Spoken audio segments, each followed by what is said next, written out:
If you struggle with decorating your home or you feel overwhelmed by all the design rules or just trying to figure out like how to make a space feel good to be in, and do it on a budget and do it without like loads of like hiring a decorator or going to the store and buying tons of fancy things for your house. How do you do that? That is what we're going to address in today's interview. I'm talking with one of my favorite authors. She's known on the internet as Nestor Smith, and I have followed along with her since 2018, applied the principles that she teaches in my own home. It's completely transformed how I think about myself being able to even decorate. I thought I was horrible at it. And she is just lovely and empowering. And so today, I'm excited to share this conversation with you. And I hope that you leave with resources, feeling empowered, and like there's something that you can do to make a room in your home a place that you love to be. Hi, I'm Jessica Jackson, and this is the new way to thrive in motherhood by leaning into who you are, what you love, your unique family situation, and personal mission to create a life that you actually want to live. I want to invite you to join me in saying no to the life of the exhausted supermom, burnout, victim thinking, being pulled in so many directions, suffering through survival mode, or being lost in motherhood, and say yes to building strong families and moving forward on our greatest goals in order to create a fulfilling life that we are excited to wake up to each day and become a soaring mother. This is the Thriving in Motherhood podcast. I want to just take a moment and let you know about something free that I've created just for you. It's the 5-step path from surviving to thriving checklist. It is a beautiful document that will help you figure out exactly where you are on that path from surviving to thriving and know what to focus on in each phase of that path so that you can feel that joy and confidence no matter what season of motherhood you are in. You can get it today at thrivinginmotherhoodpodcast.com/checklist. Hello, everyone. Welcome to the Thriving in Motherhood podcast. Today, I am so excited to introduce you to Myquillyn Smith. She is the author of now 4 books, which we're going to be talking about today. And I remember exactly where I was in 2018 in New Haven, Connecticut, exactly the house that I was looking at, these old homes, when I first heard about you and your book, The Cozy Minimalist. And you have helped me become empowered to feel like I can create a home that I love when I believed I was horrible at interior design, that it didn't even matter. We didn't have money for it. We was a grad school, we'd been grad school wife for years. And I just didn't feel like this was possible for me to create a beautiful space. And over the last, I don't know, 2018 to 2024, I have been able to create rooms that I just love being in, thanks really to you and all of your work. So I am thrilled to be able to talk with you today and also just introduce you to the Thriving in Motherhood community. Oh my goodness. Thank you for having me. You are the exact person that I love and I do everything for. And I wish that we could just hang out and live next door to each other. That would be so fun. It But this would. is the next best thing. So, can you just share with us your journey to what it became now to being a cozy minimalist? Because I remember reading one of your first books and you were a maximalist, if I remember correctly. Well, I just love beautiful things and I still love beautiful things. But you know how they say too much of a good thing is not good? I think I had to kind of test that theory. And it wasn't until we've moved, let me just start out. We are in our 15th house. We have moved many times. And I think for a lot of normal people, when they move, they're like, this is a time for me to purge. I shall get rid of things. But for some sick reason in my head, and I think it was just because money was tight and I was worried I wouldn't have the things we needed.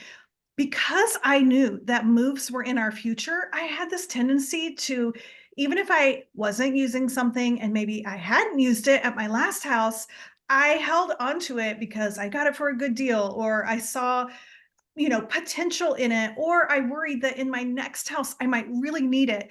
And it caused me to have this like really cute organized hoard of potential decor, like little furniture, lights, lamps. It had a lot of to do with my own insecurities and feeling like I'm not going to have everything I need. So I do feel like there were a couple things that played into my maximalism. And listen, I still love beautiful things, but I have learned, and what prompted me learning of how enjoyable it is to have less stuff in your life, even beautiful things, was moving to a smaller house. And our smaller house was a fixer upper. And so when we moved there, we were taking down walls. And if you've ever done drywall, you know that it gets like everywhere in your shoes, in your nose, in your purse, on every pillow.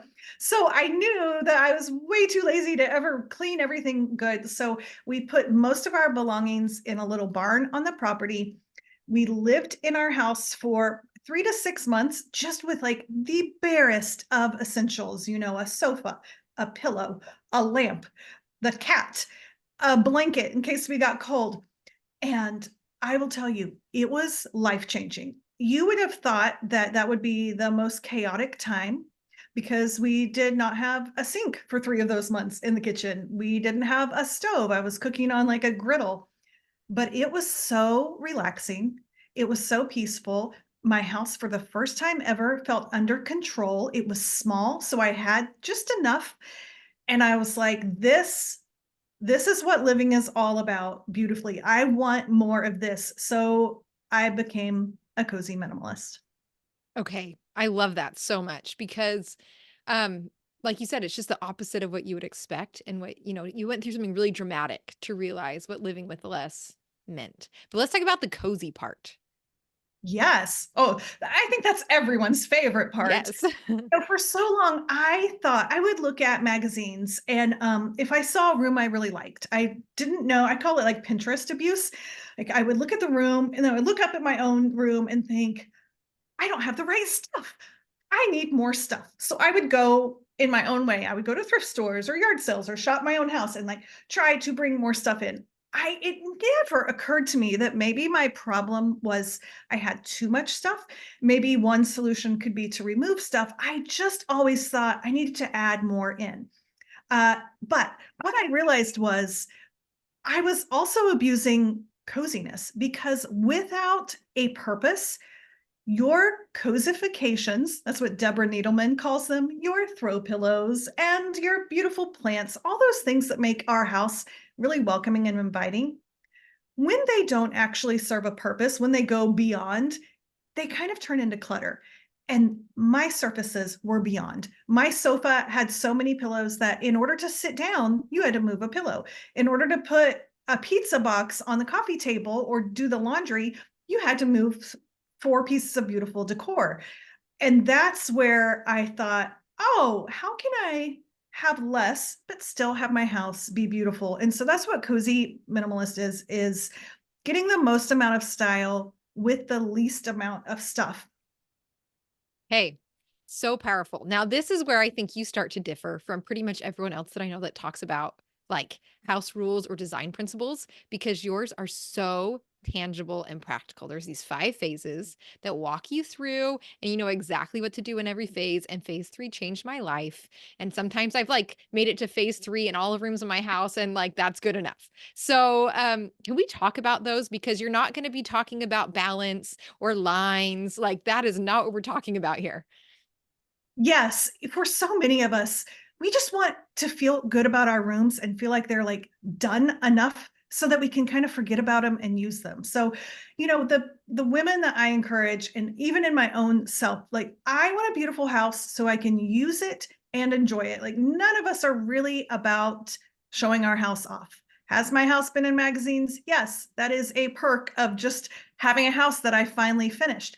So having this, I call it the order of decor. And in that book, Cozy Minimalist Home, if you want to check it out from the library or whatever, we go through 5 steps. And it helped me with like a hierarchy when I looked at those homes on Pinterest. Eventually, what I noticed was, okay, say I found a room that I really liked and aspired to, and I would look at that room and then I would look at my own room. And one day I counted the things in the room on that Pinterest photo. And there were like, I don't know, maybe 21 items, everything from the art to the tchotchkes to the sofa to the rug. And then I looked at my own room and there was like 121 items. And it made me realize they are getting a lot more style for their individual items. And because maybe we were renting and I didn't like the color on my wall, I didn't like my sofa. My rug was too small. I had these things that weren't right. And instead of addressing them, I put all the burden on my poor little beautiful $20 vases from Target and my little beautiful little throw pillows to carry my style. And so therefore it took a lot more of that to make a visual difference, but then my home was full of cute little things, and I was spending all of my money on smalls instead of saying, "You know what? The sofa has served us. Let's look on Facebook Marketplace, or let's sell the 3,000 little pillows that I have and get 1 or 2 items that are functional, that are beautiful, that serve us right now, and that give me the style I'm after without investing in 100 little tchotchkes." Yeah, that is so powerful. And I think the thing that's amazing is like once I understood the weight that a rug and drapes and lighting has on a room, then I didn't because I don't like little tchotchkes, as you call them. Like that's not my thing. I don't want to dust them. I don't want my kids to break them. I don't want to keep track of them. And I moved a gazillion times and I don't want to pack them up and unpack them. And so I think just recognizing like I just need a big rug and some Mm. nice drapes. And if I'm feeling really fancy, some lighting, and then rooms feel pretty good, that was incredible.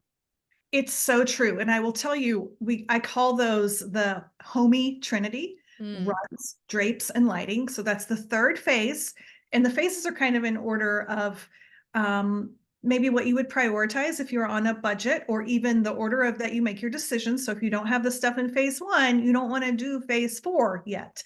But I feel like when I see your average, room that maybe someone isn't happy with, it's not because their sofa's in the wrong place. It's not because their wall color is bad. It's because they've totally missed phase 3, the rugs, the drapes, and the lighting. And that's what takes a house that maybe is a little uninviting or that doesn't feel quite finished and we can't figure out why, to a home that feels cozy and full without adding a layer to our surfaces. When you think about it, your rug takes up this much room on the floor. Like no visual room really, but it fills the space. It makes it warm. And then whatever your style, if you like color, if you like neutrals, if you like patterns, if you like textures, you get to show that off within your rug. And now your room is cozy. Same with the drapes. When your drapes are hung correctly, they're not hiding any light. You know, your drapes really should cover the wall, not the window, which is one of our house rules. But they enhance your room. They add a layer of coziness and softness to your walls. So again, nothing on the surfaces, but you get so much style. If you love color, if you want pattern, or if not, you want that quiet kind of in the background layer of coziness, which I love. I have a feeling that's what you love as well. And then the lighting, I mean, man, it's functional. For so long, I would just kind of curse the builder, be like, oh, I hate this overhead light. Oh, well.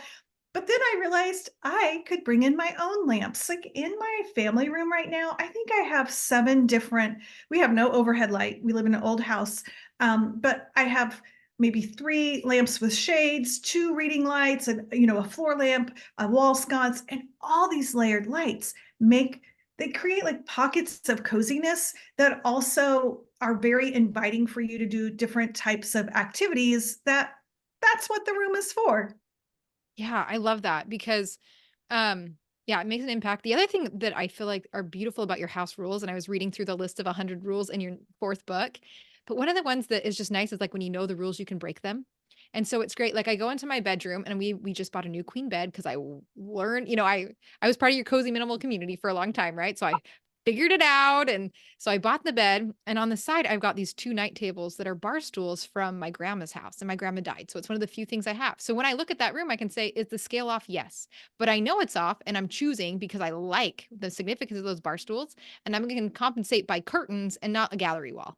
Right. Like, and fill that space that way. And so I feel like it's just really empowering to know, like, this is what I'm choosing. This is why I'm choosing it. This is why it feels off. And these are other ways that I can compensate without filling it up.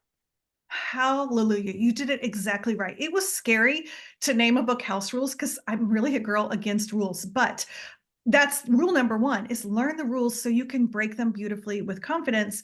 I want you to break the rules because you know your room is going to be better, not because you just don't know better. And I think what makes someone a confident decorator is not that they go in a room and pick out all the great stuff and now it looks amazing. It's that when it doesn't look right, we know what to do. We know exactly what you said, how to compensate. Well, I want to use these stools because they're meaningful. So now how do I balance it out?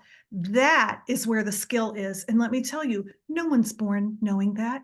You took it upon yourself to learn from mentors, learn from other people, trial and error, evaluate, take the time to like look at it and think about it. And instead of just throwing in the towel, you said, oh, I like these. So what can I do to add, whatever I feel like the room is missing? You did it exactly right. Thank you. And this is what gave me courage to figure it out. You told a story in your first book about house colors, and you drove around all of these neighborhoods finding house colors that you liked, and then the one that you liked, you wanna tell the story? You can tell your own Oh, you story. can tell it. Okay, I love that you know it. okay. So you went and knocked on the door and talked to the person of the house that you liked, and I was like, "That's how it's done. I don't have to know. I just have to be the person that asks the questions." And Yes. that was, like, liberating. I love that. I forgot about that. And now that you're telling it, when I knocked on that person's door, we ended up becoming friends. I was not the first person to knock on their door and ask. Is that not surprising? Awesome. So it's a really great way. None of us were born knowing anything. We Right. had to learn it all. And I think for some reason, when it comes to decorating, it can be so scary because it's kind of something that we do and then other people see it. We invite them into our home. So they're like, why is your sofa right there? But I believe that home should be the place safest on earth where we're able to try out the paint color and say, oh, I don't know, maybe I like it, maybe I don't. We're going to see like what a great thing for your children to see you doing. There are some things that we need to do really well. We need to do our taxes to perfection. We want to drive, without making a bunch of mistakes. But when it comes to things like decorating, it's such low stakes. And what a wonderful thing to teach our kids. Like there are some things in life that don't matter as much. And yes, we want to use and love our home, but it's a fun place to take a risk. We're going to make a nail hole. What? Don't like it? We'll cover it up with a bigger piece of art. Like that is something wonderful to pass on to your kids. Yeah, thank you for that. So let me just ask you, okay, we could talk about so many things. I could tell you so many stories about you. But let me I would love to know, what is your favorite of the house rules? Like if you, yeah, narrow it down. What's your favorite of the 100? Um, Gosh, okay, I'm looking at them right now. It depends on which house I live in because so many of them over time have gotten me out of a rut. Um, let's see, I'm trying to think for this house. Oh yeah. I think the one for this house was find a third way, which is they're like ridiculous rules. Like think about it when you're in school and you're trying to learn to spell.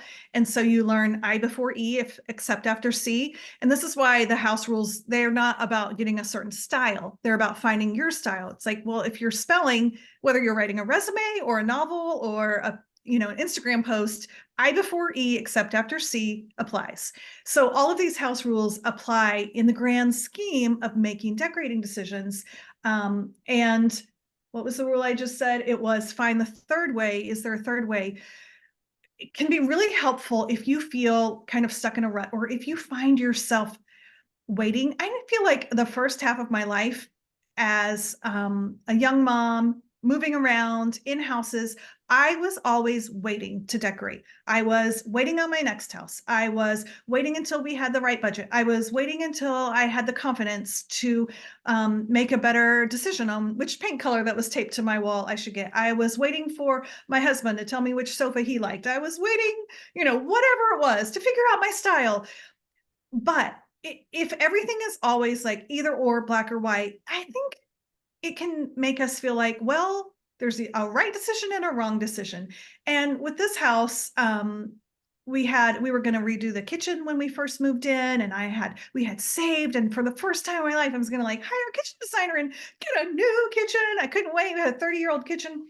It was right after COVID, and we got a quote from the designer, and we were moving forward. And the first thing she said to do was to order our appliances so she would know exactly what size they were. So Chad and I, we went to the appliance store, and everything that I loved. I'm an appliance girl. I don't wear like jewelry.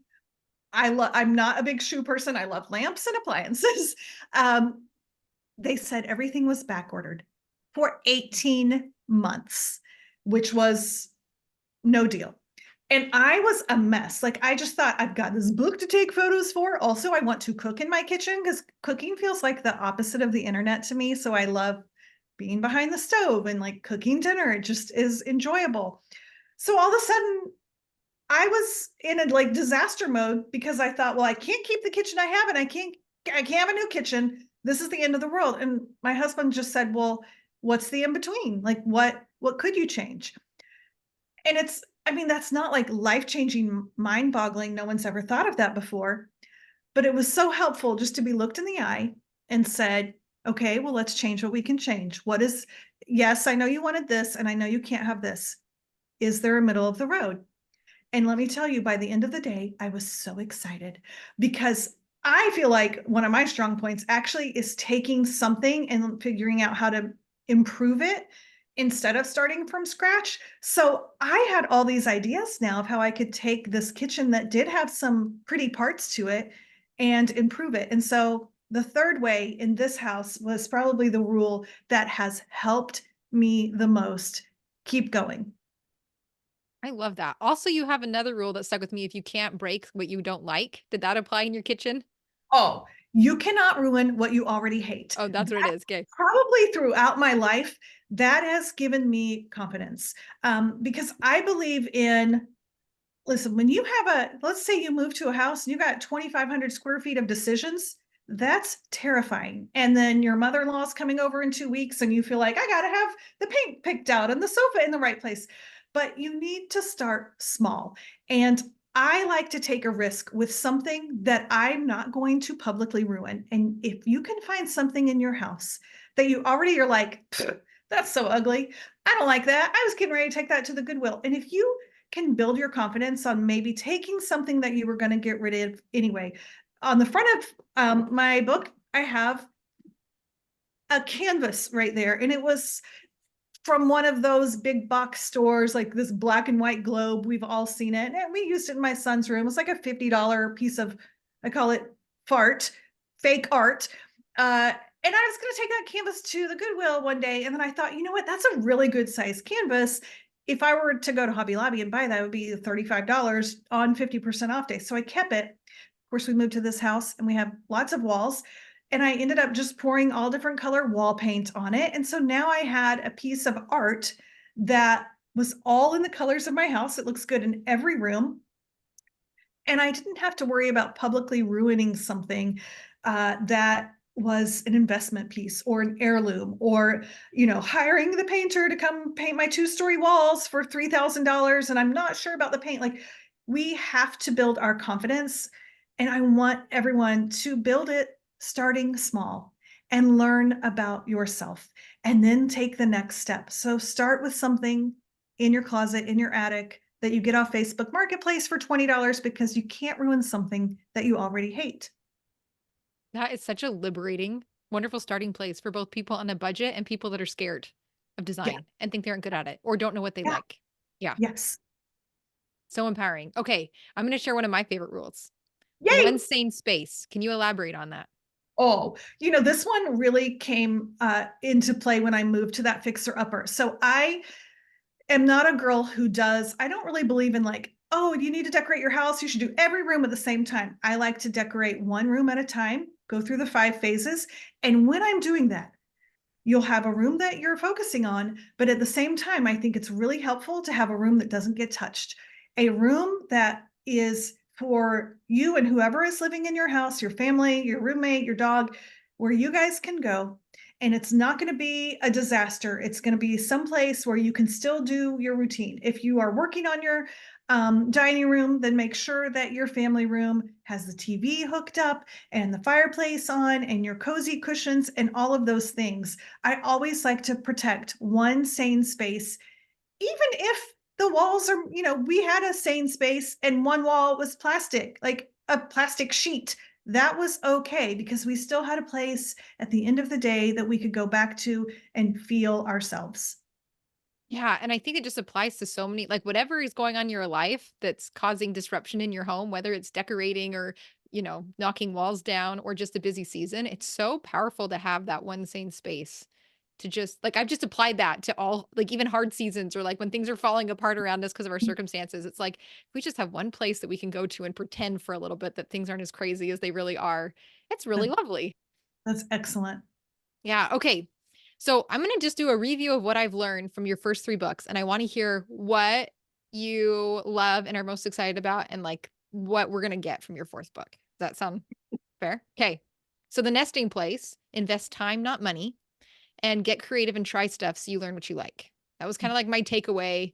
No money, just out of grad school, 3 little kids, that's where I got. Cozy Minimalist, the one sane space, rug drape lighting, and you don't need lots of stuff. We've really covered that one well. Oh, and the other thing too, rooms are finite. Like decorating can be finite. It doesn't Mhm. have to go on forever. And I Mhm. think in my mind, I thought like, oh, you just always are designing stuff and things can get good enough. So that was liberating. Welcome home. We haven't even touched on that, but the power of music in your decorating, having it, you have the best. I love your Spotify playlist. Um, and then you don't have to have loads of boxes of decorations to decorate in your seasons. That was amazing as someone with 0 storage in my house. Okay, so house rules. Yeah. Well, I don't know what one or few things you're going to personally take Yeah. from House Rules, but the reason I wrote it was because I wanted like this manual. If you've ever looked, maybe you're styling your mantle and you personally picked out everything on it and you step back and you're like, I don't like it. Now what? This is a field guide. It's like when you get your dishwasher and the red light comes on and you don't know what to do, you turn to the back of the manual. It's troubleshooting. That's what this book is how do I fix it? Why does this look weird? I as an Enneagram 5, I love to figure out why. And I want to know why some things look incredible and other things look hideous. Why in my last house, that piece of art looked amazing over my mantle and it looks wrong in my new house. There is a logical reason, and House Rules will tell you why. It is your troubleshooting book of how to make things look to your personal liking. Okay. That is the okay, taking it back to what you told me at the beginning, right? Becoming a designer is being able to understand why something doesn't look right and fix it. And having a field guide, like we are hiking, we are into our birds and our butterflies and our flowers, but having something for decorating your home, like that's the best. Yes, so it's just it's 100 tips. So every single page has a tip, and then it shows that in action because the goal is to read something and get up and be like, "Oh my gosh, that's what's wrong with it." And it takes you 30 seconds and you move something or you shop your house and it looks better. And now you know. Hey, let's talk about shopping your house because I think that's something else that you're the first person I heard that from. Oh, yeah. I it's just I feel like we all have a store full of things that we have already said that we like and they're free. And it's our house. And everything in our house should be available. The goal is to find the most ideal place for everything that you already own. And maybe you've used it in your family room for years, but you know what? Now you need it in your dining room. So everything should be up for grabs. But I also believe that decorating does not start in the furniture store. It starts in your head, it starts in your heart, and then you shop your own house. Because let's say it is time to buy a sofa, which is terrifying. It's one of the largest purchases besides like a house and a car, for furniture. It can be really scary. You don't go to the furniture store and start looking at sofas. Don't ever do that. You start with what you have. So you say, okay, here's the sofa I have in my family room. What do I love about it? What do I not like about it? Well, it's uncomfortable and it's way too big. And it's a sectional. Well, in my last house, this was our exact scenario, and I wanted to know if I could get away with a smaller sofa. So I broke the sectional in half. You know how you can like just kind of unclip them. I moved the one part to the front porch, and just the mailman didn't care. It was just on the porch for a few days. No big deal, it was covered. And I used just the smaller portion to see if our family could get away with just a smaller sofa, and then I just moved some yard chairs in to see how it would feel if we had 2 chairs in front of the fireplace. And then I went to the trouble, unplugged the TV and the Wi-Fi, moved it to the other wall. Did it look ridiculous? It looked ridiculous. But let me tell you, when I went to the furniture store, I knew that I could not have a sofa over 82 inches long, that it needed to be 40 inches deep. I knew how tall it should be. I knew that I wanted a tight back and a bench seat. I knew what color I wanted because I shopped my house and used what I had and mocked it up. I got a feel, and that gave me the confidence to make decisions. Everything in our home, even if you don't like it, it's giving you information. Oh, that's so powerful. And just really empowering to know that you can start with what you have. And it doesn't have to start in the furniture store or on Pinterest, even. Like Yes. figuring out just Absolutely. what works in your space is so powerful. Yeah. Okay. So you were talking to a mom with lots of, okay, in this audience, right? We've got all these moms where we've got little kids. A lot of us are still renting or in the moving phase of having, husbands still working on education or figuring out their careers, not extra like loads of money. What advice do you have to get started on creating spaces that they love? Well, the first is just to believe that you can make a change with where you are. Also, to decide to believe that it doesn't have to be perfect to be beautiful, which is why I wrote that first book, The Nesting Place. I- If we don't believe that, we're not going to be able to make progress. We are going to find ourselves continuing to wait for better days, waiting for the next house. And it took me probably 3 or 4 houses before I realized, compared to my last house, I'm in my next house.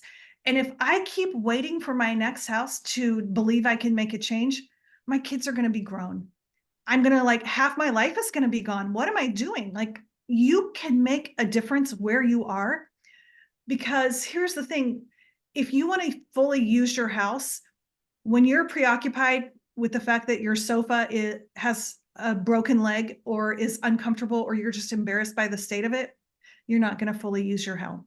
And I want everyone to fully use their home, whatever that looks like for them. And there are so many things that can be done. Small changes can make a complete difference in how we feel about our home. And usually it does not take a total rehaul. It just takes little bitty, beautiful, meaningful changes to make us feel so much more confident about our space. That is so powerful. So, do you recommend people start with Welcome Home? Like, is that or is that a good companion to Cozy Minimalist? Like, how do you recommend people navigating your books? Well, I have a quiz, and it talks about, so I think people should take the quiz because it will tell you what your decorating era is. Everyone thinks they need to know their style. You don't need to know your style. I'm sorry. I think it's so fun to know your style, but you need to know where you are. If you are in a place where you are struggling with believing that you can make progress in the midst of your imperfect circumstances, then you need to read The Nesting Place. If you are in a place where you are actively making decorating decisions in your home, then you need to read Cozy Minimalist Home.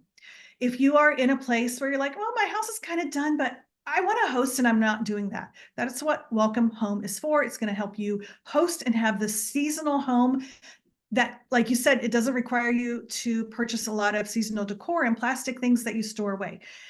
If you are like, I need an overview, like, this is a lot of information, I just give me like a starting. I want you to read House Rules, which comes out in April, but this is going to be like your quick. It's almost why I wrote that. It almost should come before all the other books, but also if you've read all the other books, you'll be like, oh, I remember reading that, but that didn't stick out to me. Like, it's just like almost a daily devotional, but for your home, because it's those little bite-sized rules that you're going to be in Target and you're going to try to decide, should I get this vase that costs $4 or should I get this vase that costs 20? And you'll say, oh wait, I need to nail that scale.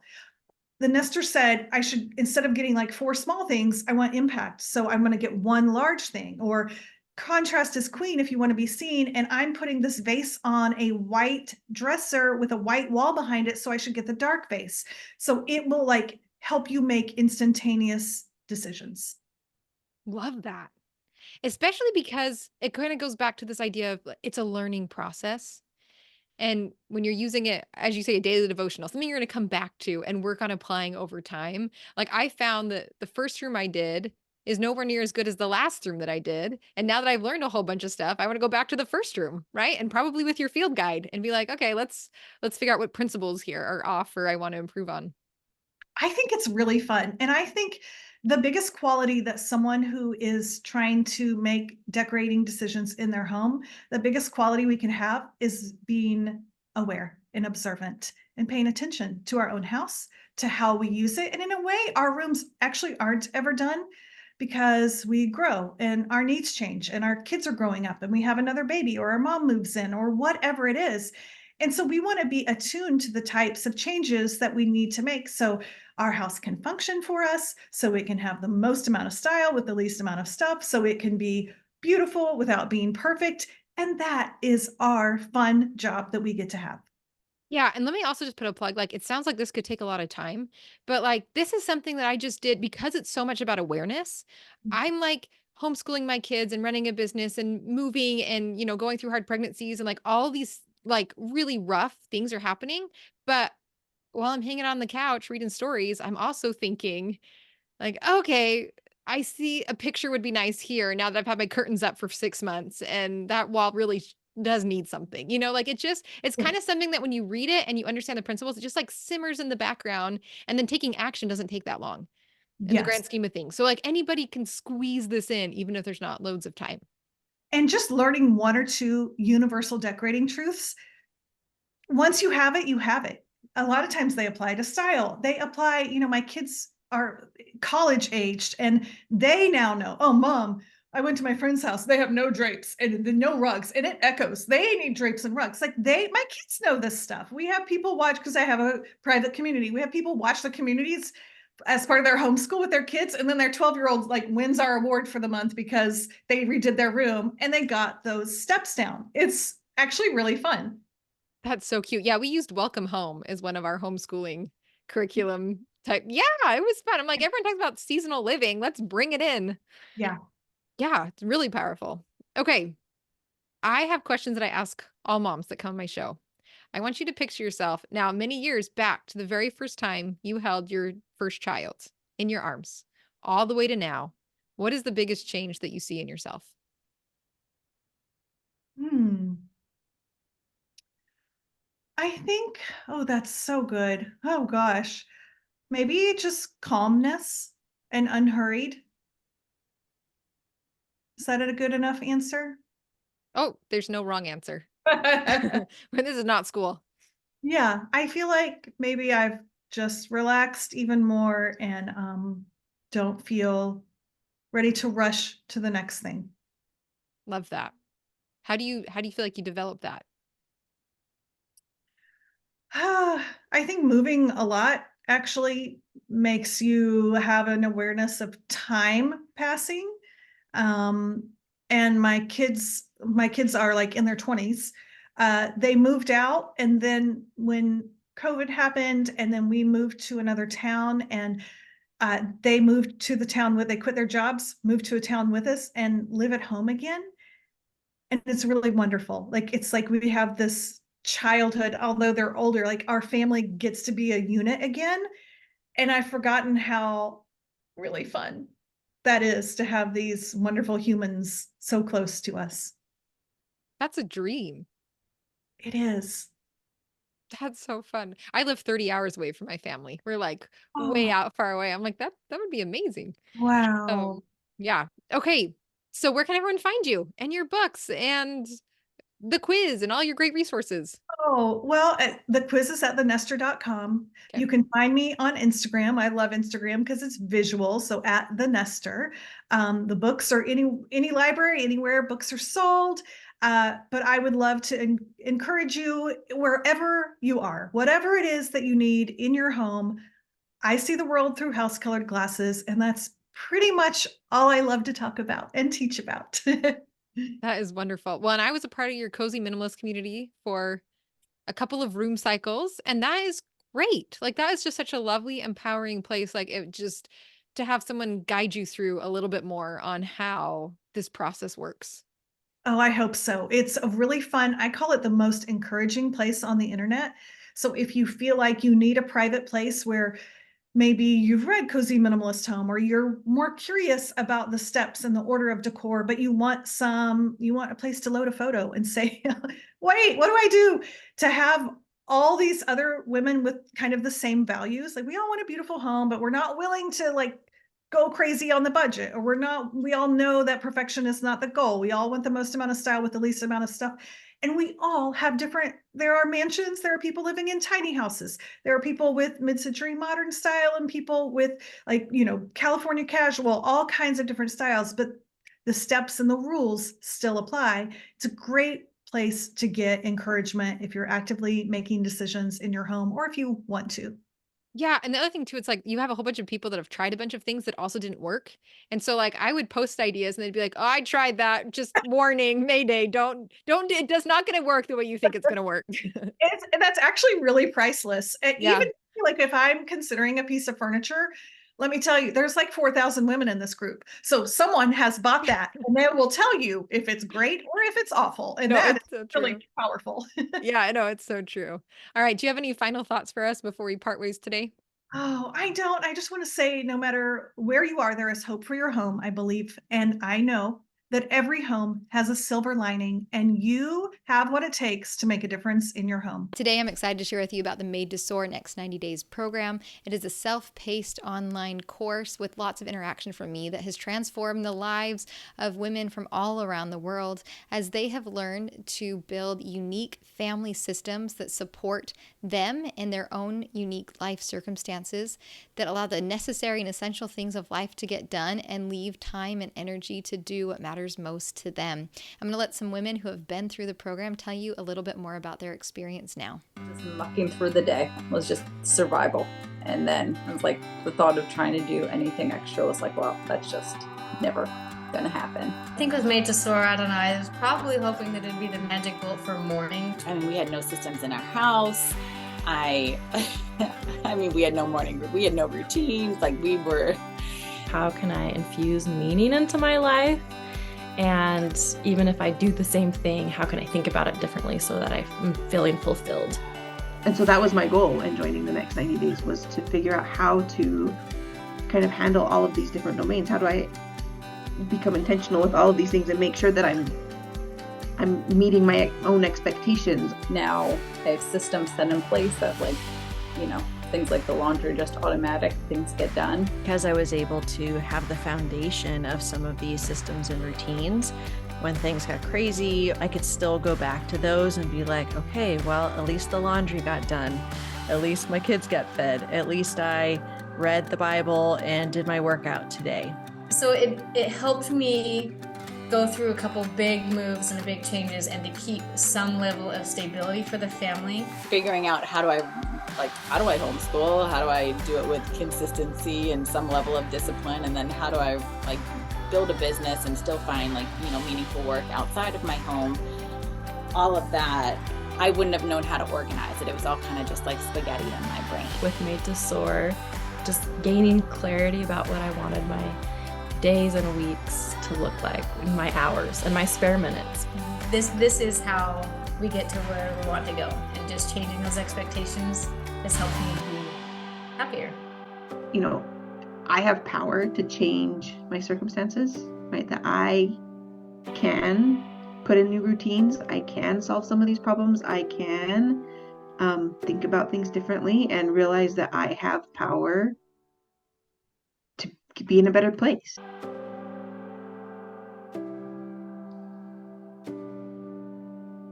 Where you are planted, watch the blossoms grow.